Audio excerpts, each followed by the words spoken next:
A very good afternoon, students. So today we are going to study about grammar portion. Okay. So we have done the the entire unit, particularly of language building. If you remember what we have done, so introduction to phonetics, we have completed reading skills, sentence building and paraphrasing, and reading comprehensions. Apart from that, art of making conversations, art of small talk, and the topics to avoid during small talk. So after that, one more thing is very important that we need to understand is the grammar part, right?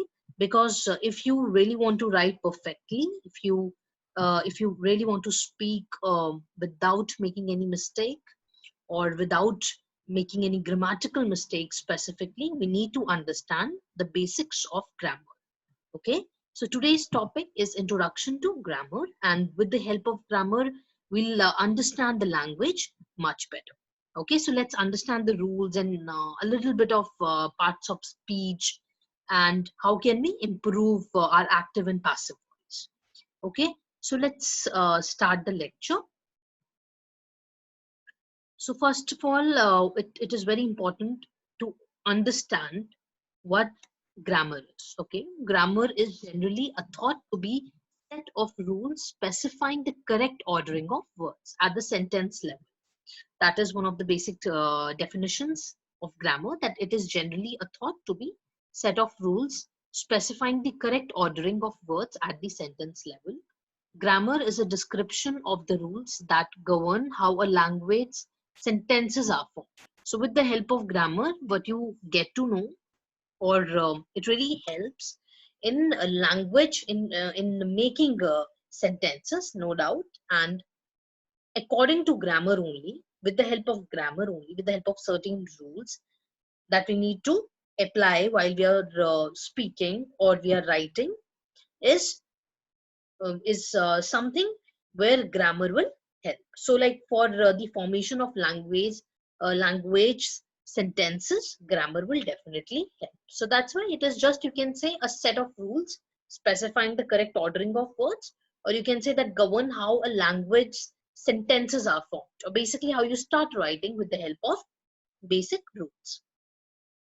Grammar is a very important part of learning a language, no doubt. If you really want to learn a language, say, I'm not just talking about English, even any foreign language, if you wish to learn, so we need to study the grammar part also. Without grammar, we cannot understand, or we cannot uh, speak, write, whatever. I mean, we cannot understand the language properly. In order to get command over any language, learning its grammar is very important. Either you talk about English, Hindi, German, French, Spanish, any language, you you just take a name. You have to be good in terms of the grammatical part, right? You need to understand certain rules, what will go with a certain word, or what will go with a certain gender, right? All these things. So these small little rules are very important in order to write proper, write anything in a language, or in order to learn language nicely.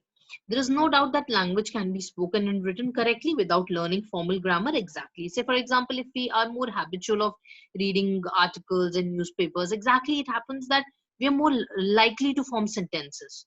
And that is also, somewhere true. And there is a possibility that you are not making any mistake while writing the sentence. So there is no, there is no doubt that language can be spoken and written correctly without learning formal grammar.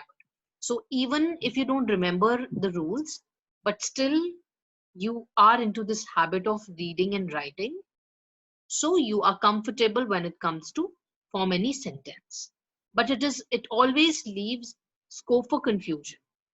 For example, if I just tend to write something, but I'm ignoring the basics, right? I'm ignoring the rules over there.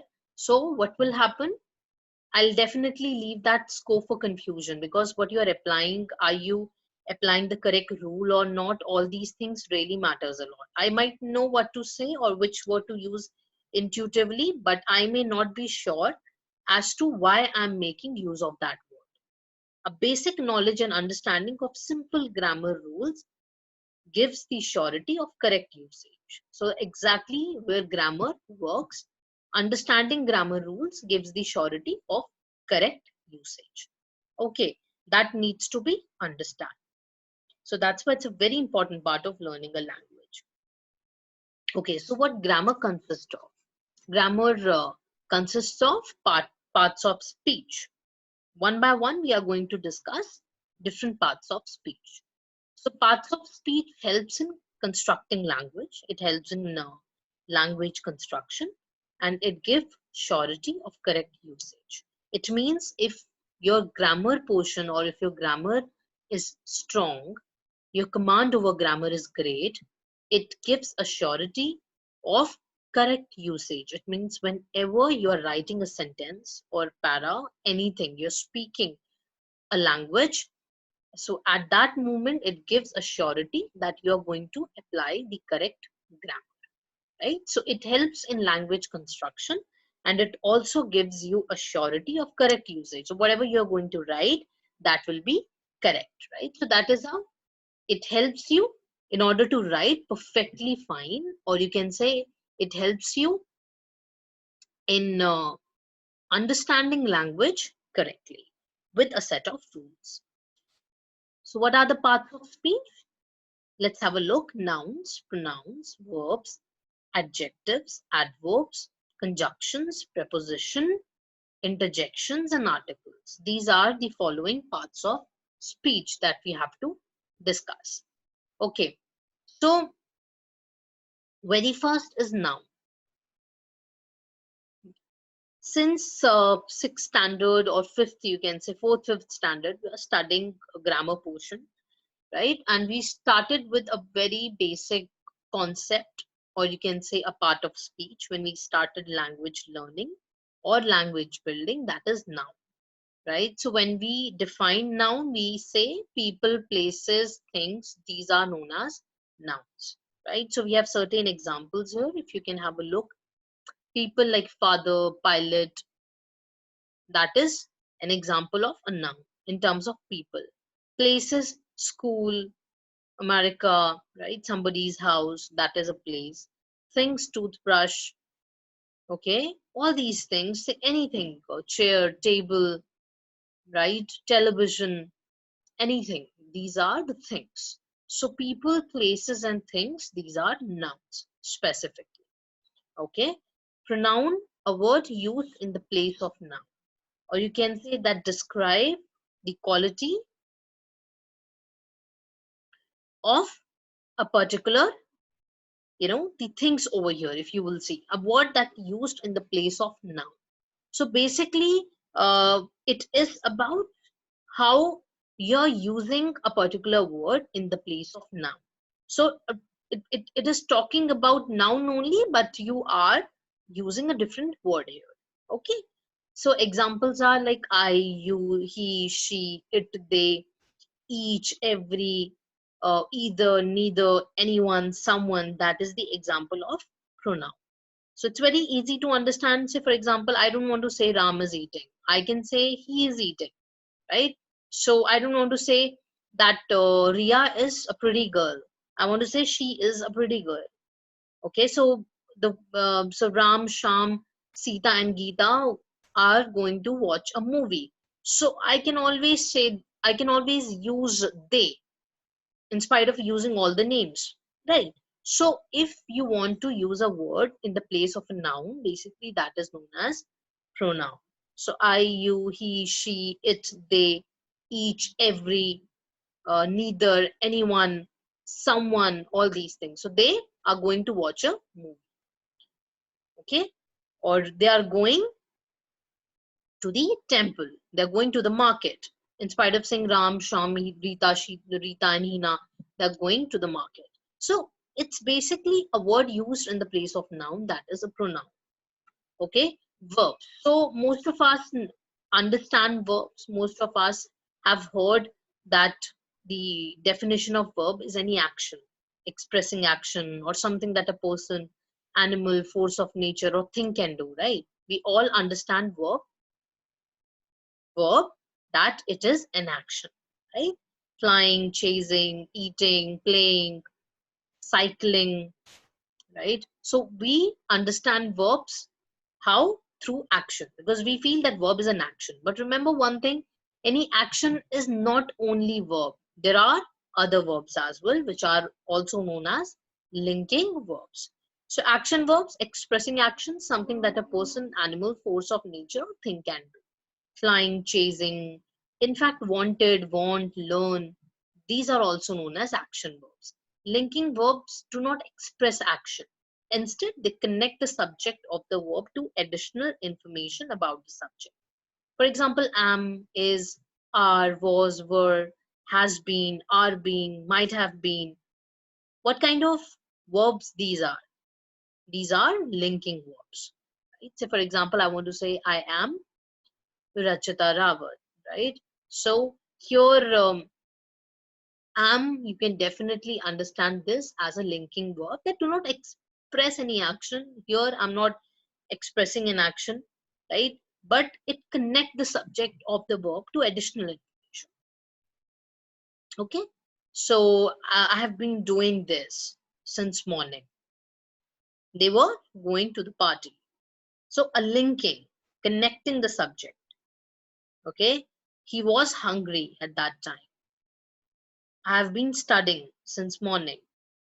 Appear, feel, grow, look, prove, remain, smell, sound, taste, turn. These are the examples of linking verbs. So remember one thing, verbs are not only somewhere you're just showing any action, but also the verbs are linking verbs too. Okay, so we have understood noun, pronoun, and verbs here till now. I hope that this much is clear to all of you here. Okay, so a word used in the place of a noun, that's a pronoun, we all understand. Then we have understood the verbs, that there are two different kinds of verbs, action verbs and linking verbs, and what is the difference between them. Okay, so let's move on to adjective now. What adjective is? So a word used to describe a noun. Basically, when a word is used to describe the quality of a noun, that is known as adjective. Okay, so that is known as adjective. Now, with the examples, you can see a beautiful, pretty, swift, obedient, like he is a obedient boy. She is beautiful. Okay, Sita is a pretty girl, right? So here we are describing the quality of noun. That Sita is pretty, a pretty girl. Girl definitely is a noun, and pretty is the adjective. Okay, so all these things. He is an obedient boy. Obedient is the quality, and noun is boy. So we can understand with this that adjective is a word used to describe a noun. Okay, these are the examples that from which we have understood.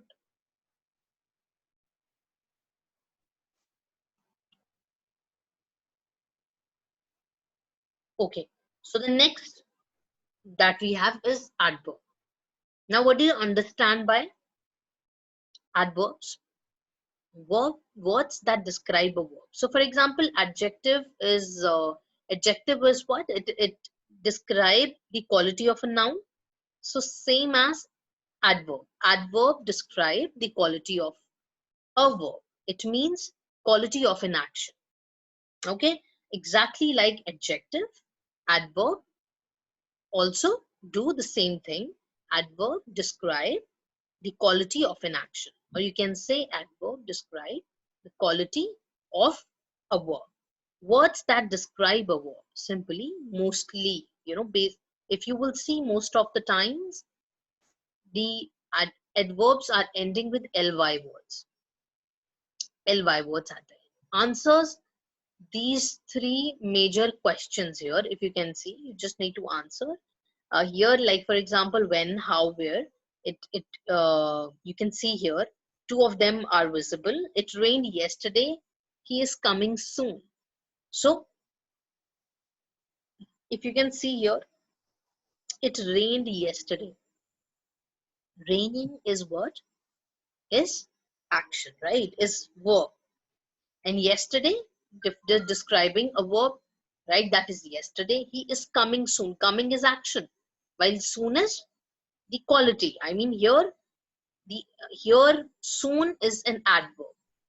Verb that describe a verb. That's coming is a verb, and soon is describing that. How soon? So he is coming soon, right? So that soon, particularly when he is going to come, he is coming soon. Soon is the adverb. Okay. Tom jogs slowly. So jogging here is verb, while slowly is an adverb. Why? Because it is talking about the quality of an action, right? Jogging, but how Tom is jogging? Tom is jogging slowly. So Tom jogs slowly. It rained yesterday. So yesterday definitely raining is action, while yesterday is about the quality of an action, that is adverb. Okay. So I hope you have understood the concept of adverb here, that just describe a verb. Tom jogs slowly. So jogging is action, while slowly is the quality of an action, right? So that isn't slowly is an adverb here. Now adverb used to qualify a verb and an adjective or another adverb.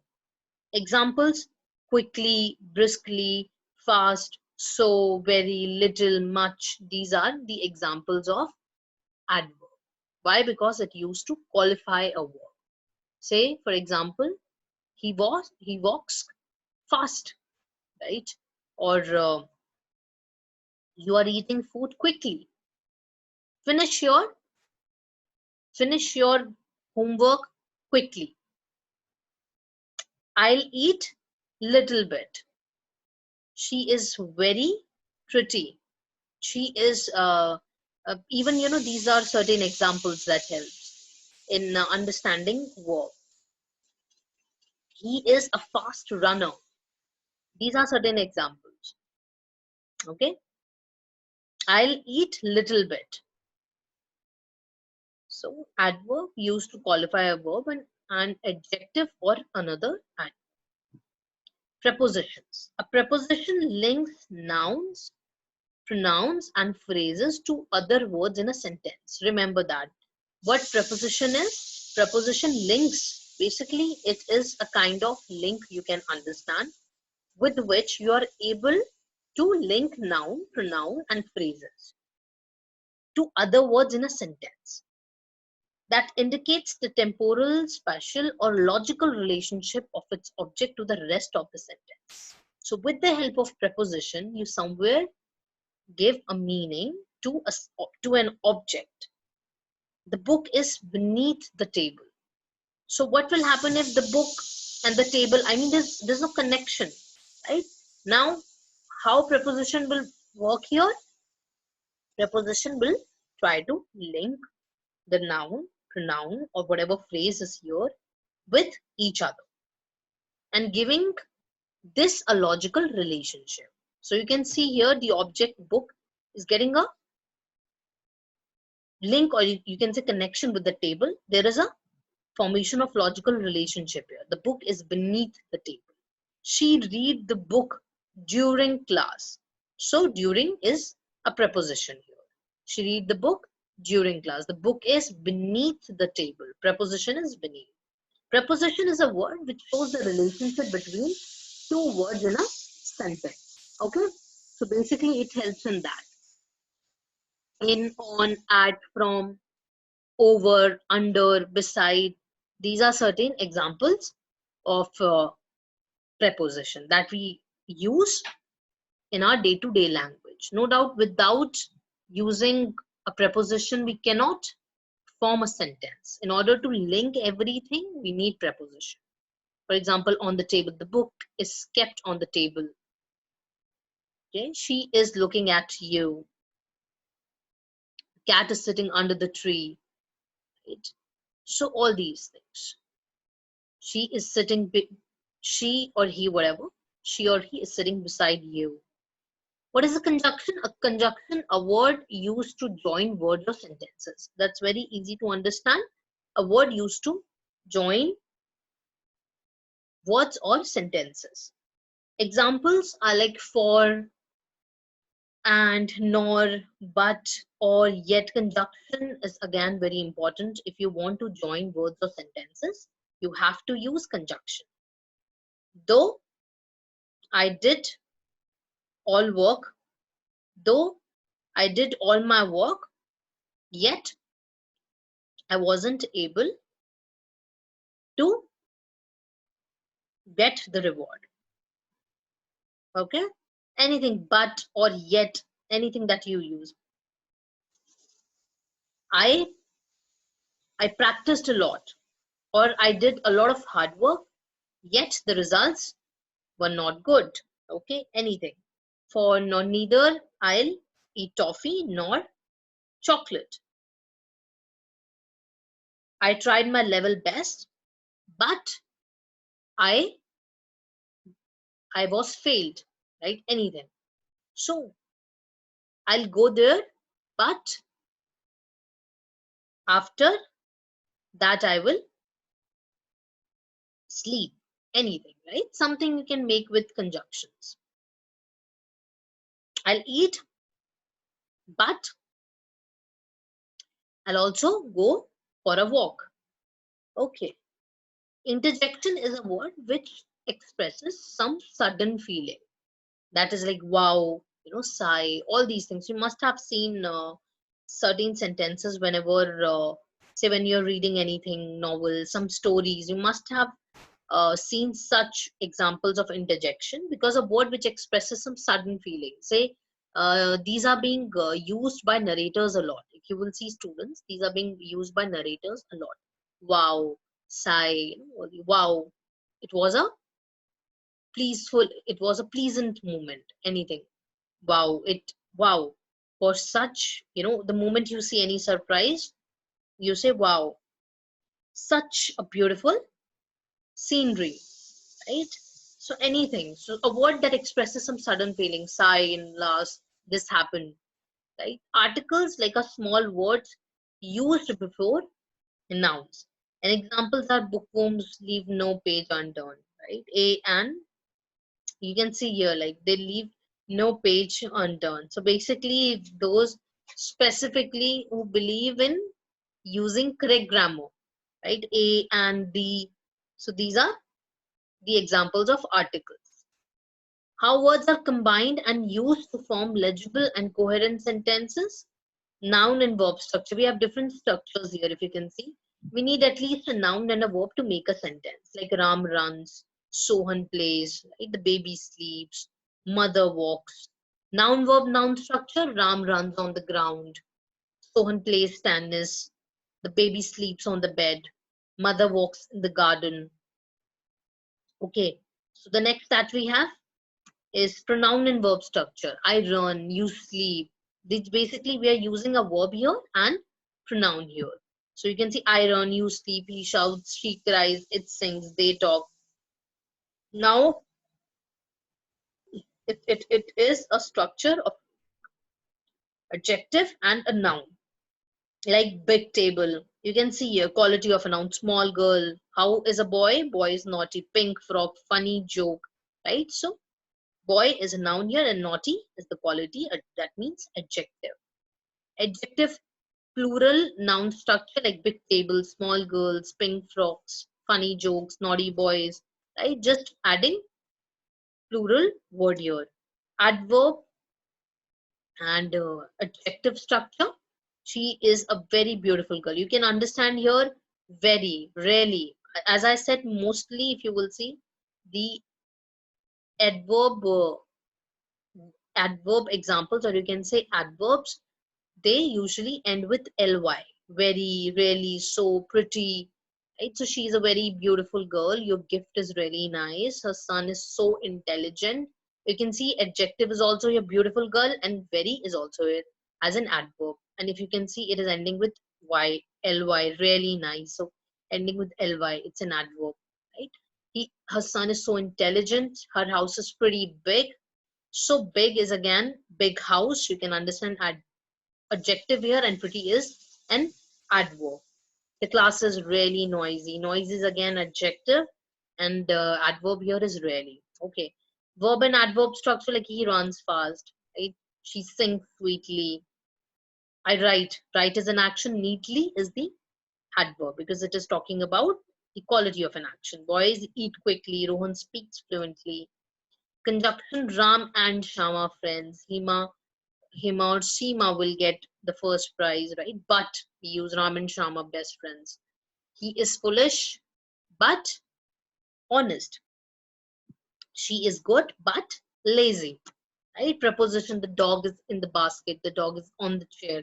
See, same sentence, but the meaning gets changed, or you can say the meaning gets the sentence gets a different meaning just because of the preposition. So if you can see here, I'm just talking about the dog and the basket or a table here, but you can understand with the help of preposition everything gets changed. I mean, the meaning of any sentence gets changed.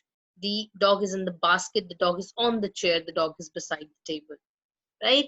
So now we are going to quickly study about the active versus passive voice. So we are done with this um, parts of speech, students. Right? I hope you must have understood these parts of speech. I know that you must have learned all of them earlier in your classes, in your school time, but definitely you can understand or you can learn all of them again, so that even if you know everything, it will be a quick recap or a review of whatever you have learned, right? So you can just brush up your uh, concepts or your memories. That's it. Okay.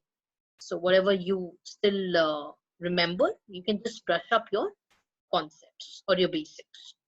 Okay, so we have studied parts of speech along with different structures, conjunction, preposition, and we are through with this parts of speech. Now let's understand active versus passive voice that we can quickly do. Okay, active voice means you must have also done active and passive voice during your school days. It's very easy to understand, but still we make certain mistakes, might be because our concepts are not clear. Active voice means that the sentence has a subject that acts upon its verb, while passive voice means that a subject is a recipient of a verb's action. You may have learned that the passive voice is weak and incorrect, but it is not that simple. Remember that. So I hope you remember those questions where you need to convert the active voice into passive voice, and we had to do all these things. So what active voice means that the sentence has a subject that acts upon its verb. That's it. Passive voice means that a subject is a recipient of verb's action. You may have learned that the passive voice is weak and incorrect, but it is not that much simple. When used correctly and in moderation, the passive voice is fine. So in English grammar, verbs have 5 properties. Remember that. Specifically in English grammar, verbs have 5 properties. One is voice, second is mood, third is tense. You need to remember person and number. Here we are concerned with voice. Okay, we are specifically here concerned with voice. Okay, so the two grammatical voices that we need to study are active and passive. Apart from that, there are so many things that we discuss, but here we need to just focus on two grammatical voices that are active and passive. What is the difference between active and passive voice? Active voice, when the subject of a sentence performs the verb's action. We say that the sentence is in the active voice. When the subject of a sentence performs the verb's action, then you can say that the sentence is in the active voice. When the subject is doing what? Subject of a sentence performs the verb's action. Sentences in the active voice have a strong, direct, and clear tone. Here are some short and straightforward examples of active voice. Like active voice examples, monkeys adored bananas. The cashier counted the money. So here the subject is cashier and the verb's action subject is performing. That is what? Counting, right? Counting the money. So the subject is performing the verb's action. The dog chased the squirrel. Right? All the 3 sentences have a basic active voice construction. You can see subject is also there, verb is also there, and object is there. Like for example, the subject monkey performs the action described by adored, and the subject the cashier performs the action described by counted. The subject like the dog performs the action described by chased. So the subject are doing and they take action in their sentences. The active voice just reminds us of the popular Nike slogan, if you remember, just do it, right? So you can understand this, and all of you, I want that please practice the conversion of active voice into passive voice, or where you need to convert passive voice into active voice. So do such couple of activities. I'm also going to share certain worksheets with you. Make sure that you complete them. Okay, you just need to convert active voice into passive voice, or passive into active. Make certain sentences with parts of speech, with conjunctions, with interjections, right? So that is your part. That is your responsibility. First, that I'll the worksheets that I'll provide you, and that is up to you how you're going to complete those worksheet, and I'm going to evaluate them. Okay, so make sure that you complete the worksheets because practice is very important. Passive voice, a sentence in the passive voice, on the other hand, when the subject is acted on by the verb, the passive voice is always constructed with a conjugated form of to be plus the verb's past participle. Doing this usually generates a preposition as well that sounds much more complicated than it is. Passive voice is actually quite easy to detect, right? For these examples of passive voice, we will transform three active sentences above to illustrate the difference. So now, what three examples I gave you initially here, now we are going to convert them into passive voice, right? How we are going to do this? Let's see through an example. Passive voice examples, like now we have to convert the first sentence, monkeys adore bananas. How can we convert this into a passive voice? Bananas are adored by monkeys. The money was counted by the cashier. The sentence was an active voice. The cashier counted the money. So the moment you're going to convert this into passive voice, it gets the money was counted by the cashier. The squirrel was chased by the dog. That is how you convert. Or remember one thing, students, whenever we are converting active voice into passive voice, we usually use by, right? So by is always being used whenever we are converting active voice into passive voice. Bananas are adored by monkeys. The money, like the cashier counted the money was counted by the cashier. The squirrel, the dog chased the squirrel was chased by the dog. Okay, let's take a closer look. So basically now let's understand the grammar part here. How rule is being applied. Let's take a closer look at the first pair of sentences. Monkeys adore bananas and bananas are adored by monkeys. The active sentence consists of monkey, subject plus verb plus banana. Now the passive sentence consists of object plus are adored. It is a form of to be plus the past participle. Adored, are adored, right? Plus preposition by. That's what I said. We always use by in order to convert the active into passive. So that subject plus verb plus object gets converted into object plus a form of to be plus the past participle. Are adored by preposition plus the subject. Subject will come to the end now. In passive voice, subject goes to the end and object comes at the first position. Okay, so the object come at the first. So we usually position object in the first position. Okay, so it comes to the first position, making the sentence passive. Flip the structure and necessitated the preposition by. Okay, so we are using preposition by here, and how you can see that you can simply see one thing here, that simply if you will see one simple thing, that what is happening here, the uh, what is simply happening here, the positions are changed, right? So that is a very basic part, that when you convert the active voice into passive voice, the position gets changed. The in the active voice, subject used to come at the first position, but in the passive voice, now the object will come at the first position. So it comes at the first position. Okay. Simple, we use preposition by in order to change the the sentence, in order to change active voice into passive voice. So simply preposition by will help you. Okay. So the next, let's quickly move on.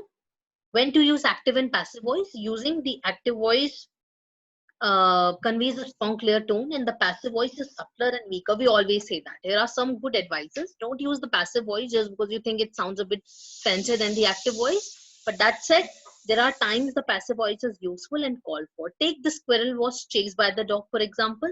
That sentence construction would be helpful if the squirrel were the focus of your writing and not the dog. So that is how we need to understand when to use active and passive voice. Whenever you want to convey a strong, clear tone, use active voice, right? A good rule of thumb is to try to put the majority of your sentences in the active voice, unless you truly can't write your sentence in any other way. So try to use the active voice more than. How to change a sentence into a passive to active voice? Here is an example of business communication that could be strengthened by uh, just rejecting, denying the passive voice. An error has occurred with your account, but every attempt was made to remedy it. The sentence is not correct, but it does sound a bit stiff and dishonest. Don't you think so? It sounds less trustworthy than it could be. Almost evasive. Who wants to do business with a company that avoids taking full responsibility? By slipping into formal passive voice territory. Face the responsibility head on instead. Own it. We made an error with your account, but we have made every attempt to remedy it. It sounds more logical and it sounds more honest, right? With active voice. To make that sentence active rather than passive, I identified the subject, we. It was our company that was responsible, right? So we can always use certain things. Okay. I can reach at that number below. If there are any questions, I can be reached at the number below, right? So you're very clearly conveying your message here with active voice. Remember, students' knowledge of grammar makes you sure of how to say. Complex made simple. Okay, so all the best. Keep practicing grammar with certain worksheets, or you can say that, you know, there's so many things, resources are available everywhere. So I just would like to say one thing: keep practicing, because actually practice makes man perfect, and you cannot learn English, you cannot learn grammar in one day. You just need to practice more and more. There are n number of worksheets and assignments available on the internet. And I'm also going to share certain worksheets with all of you. I'm also going to share some study material. Make sure that you practice grammar and keep practicing and improving your grammatical part. So with this note, all the best. Thank you so much. Be safe.